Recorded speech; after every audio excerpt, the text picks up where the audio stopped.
سوال ہو گیا نا. تو پھر یہ بھی سمجھیں صرف سلبی باتیں تو نہیں ہوں گی نا, ایجابی باتیں بھی ہوں گی. اللہ کے نبی وہی ہیں جو ان آیات سے پتہ چلتا ہے. اللہ کے نبی مطیع ہیں, اللہ کی بات ماننے والے. کہا زبان کو حرکت نہیں دینی, نہیں دینی. خاموشی سے سننا ہے, خاموشی سے سنا. تسلی دے دی, آپ کے سینے میں ہم جمع رکھیں گے, بس ٹھیک, یا اللہ بالکل آمنا صدقنا. زبان سے ادائیگی بھی ہم کروائیں گے, یا اللہ ٹھیک آمنا صدقنا. اس کے مضامین کے بیانات کی تفصیل بھی ہم آپ کو بتائیں گے, یا اللہ ٹھیک آمنا صدقنا. اللہ کے نبی مطیع تھے. ان آیات کے ایک ایک حرف سے یہ بات چھلک رہی ہے, ٹپک رہی ہے. اللہ کے نبی مطیع تھے, اطاعت گزار تھے اپنے اللہ کے. بس اللہ کے نبی سے بڑھ کر کوئی اللہ کا اطاعت گزار دنیا میں پیدا نہیں ہوا. تو خواتین و حضرات, تو ان آیات سے پتہ چلا کہ نبی کریم صلی اللہ تعالی علیہ وآلہ وسلم عالم الغیب بھی نہیں, حاضر ناظر بھی نہیں, مختار بھی نہیں. کیا ہیں؟ مطیع ہیں, تابع فرمان ہیں, اطاعت گزار ہیں اللہ کے. ایک ایک آیت سے پتہ چلتا ہے کہ آپ اطاعت گزار ہیں. لا تحرک بہ لسانک لتعجل بہ. قرآن کو لینے کے لیے آپ نے زبان کو حرکت نہیں دینی. آمنا صدقنا. ان علینا جمعہ وقرآنہ. اس قرآن کو آپ کے سینے میں جمع رکھنا ہمارا کام ہے. آمنا صدقنا. اس کو آپ کی زبان سے ادائیگی کروانا بھی ہمارا کام ہے. آمنا صدقنا. فَإِذَا قَرَأْنَاهُ فَاتَّبِعْ قُرْآنَ. جب ہم قرآن کی تلاوت کر رہے ہوں تو میرے نبی آپ نے بس غور سے سننا ہے, یہی آپ کا کام ہے. آمنا صدقنا. ثم ان علینا بیان. اس پھر قرآن کی وضاحت, اس کے معانی کا بیان, مضامین, یہ بھی ہمارا کام ہے. آمنا صدقنا. ایک ایک آیت سے پتہ چلتا ہے کہ اللہ کے نبی اللہ کے اطاعت گزار ہیں. اللہ کے نبی اللہ کے مطیع ہیں. اللہ مطاع ہے جس کی اطاعت کی جاتی ہے, اور ہم نبی کے مطیع ہیں, ہم نبی کے تابع فرمان ہیں, اور نبی کے واسطے سے دراصل اللہ کے تابع فرمان ہیں. نبی کی اطاعت بھی اللہ کے حکم سے ہے. نبی کی اطاعت اس لیے ہے کہ نبی کی اطاعت دراصل اللہ کی اطاعت ہے.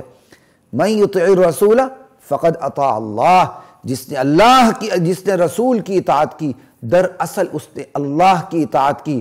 رسول کی اطاعت رسول کے لیے نہیں ہوتی ہے بذات ہی کہ اللہ نہ ہو. رسول کی اطاعت اس لیے ہوتی ہے کہ دراصل رسول کی اطاعت سے اللہ کی اطاعت ہو رہی ہوتی ہے. تو اللہ کے نبی تابع فرمان, ہم اللہ کے نبی کے تابع فرمان. اللہ کے نبی اپنے رب کے براہ راست تابع فرمان.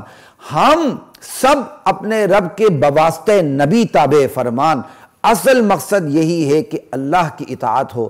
اللہ نے اپنی اطاعت کروانے کے لیے اور اس کی طرف متنبہ کرنے کے لیے انبیاء اور رسولوں کا انتخاب فرمایا اور انہیں دنیا میں بھیجا.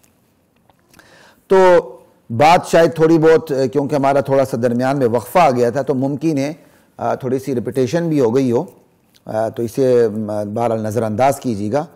تو قرآن کا یہ جو پہلو ہے کہ ان آیات کا یہ جو پہلو ہے کہ عقائد کے حوالے سے کیا فوائد ہیں ان آیات کے, تو وہ میں نے آپ کے سامنے رکھے. اختصار کے ساتھ پھر رکھ دیتا ہوں کہ ان آیات کے اندر 3 سلبی پہلو ہیں اور ایک ایجابی پہلو ہے. ٹھیک ہے نا جی. سلبی پہلو یعنی جس کی نفی کی گئی ہے, وہ 3 سلبی پہلو میں نے آپ کے سامنے رکھ دیے. عالم الغیب نہیں, حاضر ناظر نہیں, مختار نہیں. ایک ایجابی پہلو ہے جس کا اثبات ہے. وہ کیا ہے کہ اللہ کے نبی دراصل اللہ کے اطاعت گزار بندے ہیں. تو یہ کل 4 پہلو ان آیات سے عقیدے کے حوالے سے سامنے آتے ہیں. انتہائی اختصار کے ساتھ ہر آیت سے یہ میں 4 پہلو آپ کے سامنے 2-3 منٹ میں رکھ دیتا ہوں, تو پھر اس بات کو انشاءاللہ ختم کرتے ہیں. دیکھیے, لا تحرک بہ لسانک لتعجل بہ. یہ 15 آیت ختم ہوتی ہے, یہ 16ویں آیت ہے. 16, 17, 18, 19 تک یہ آیات ہیں. 19 کے بعد پھر 21 آیات ہیں. پھر سورہ قیامہ کی کل 40 آیات بن جاتی ہیں. لا تحرک بہ لسانک لتعجل بہ. قرآن کو جلدی لینے کے لیے میرے نبی آپ نے اپنے دونوں ہونٹوں کو حرکت نہیں دینی. معلوم ہوا عالم الغیب نہیں.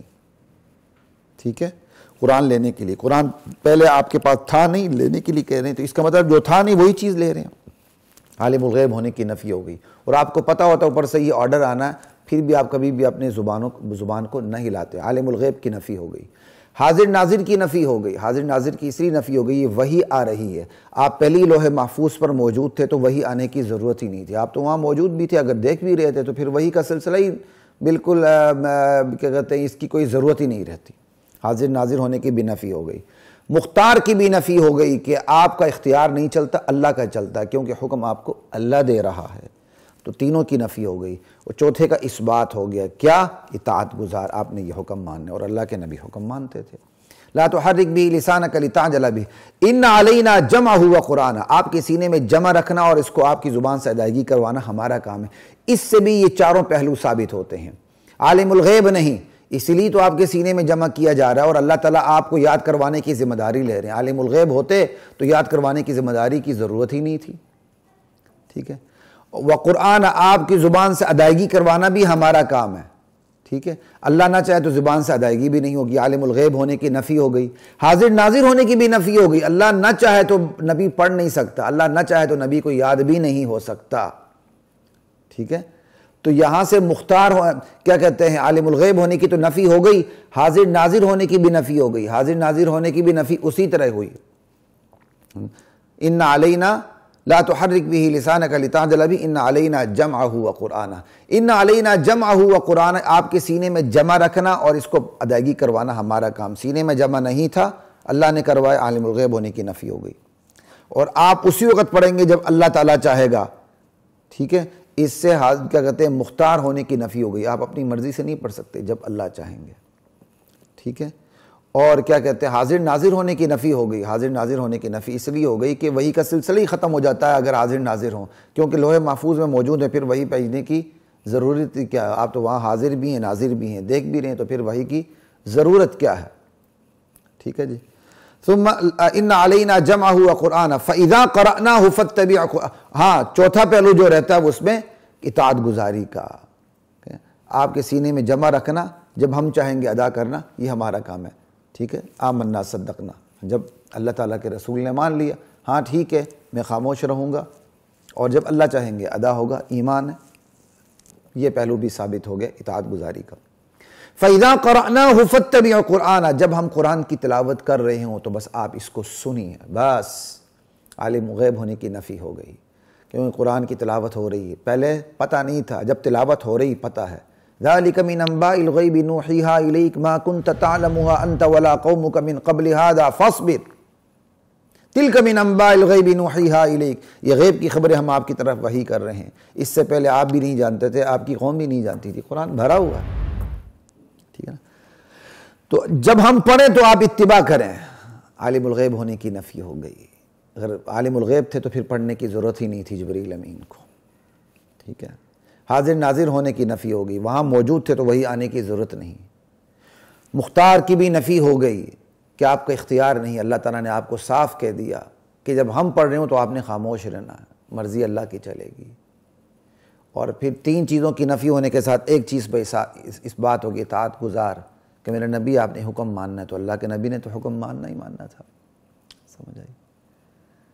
تو فَإِذَا قَرَأْنَاهُ فَاتَّبِعْ قُرْآنَهُ ثُمَّ إِنَّ عَلَيْنَا بَيَانَهُ، پھر ہمارے اوپر ہے اس کا بیان کروانا. اس سے بھی عالم الغیب ہونے کی نفی ہو گئی. آپ کو پہلے پتہ تھا تو بیان کی ضرورت نہیں. حاضر ناظر ہونے کی نفی ہو گئی کہ جب پہلے وہاں حاضر بھی ہیں، ناظر بھی ہیں، سب کچھ دیکھ رہے ہیں، تو آپ کو بیان کرنے کی ضرورت کیا؟ آپ کو تو پہلے ہی پتہ ہے. مختار ہونے کی بھی نفی ہو گئی کہ ہمارے ذمے اس کو بیان کرنا. سمجھائی؟ جب ہم چاہیں گے تو آپ بیان کریں گے، جب ہم نہیں چاہیں گے تو آپ بیان نہیں کر سکتے. ٹھیک ہے. پھر ایک بات کا اس بات بھی ہو گیا، یعنی اطاعت گزاری ہمارے اوپر ہے بیان. جب ہم چاہیں گے تو آپ بیان کریں گے. سمجھ آئی؟ تو اللہ کے نبی نے ان احکام کو مان لیا تو اطاعت گزاری کا پہلو بھی ثابت ہو گیا. ان آیات کے حوالے سے میں نے آپ کے سامنے یہ حقائق رکھنے تھے. اللہ ان حقیقتوں پر ہمیں عمل کی توفیق عطا فرمائے.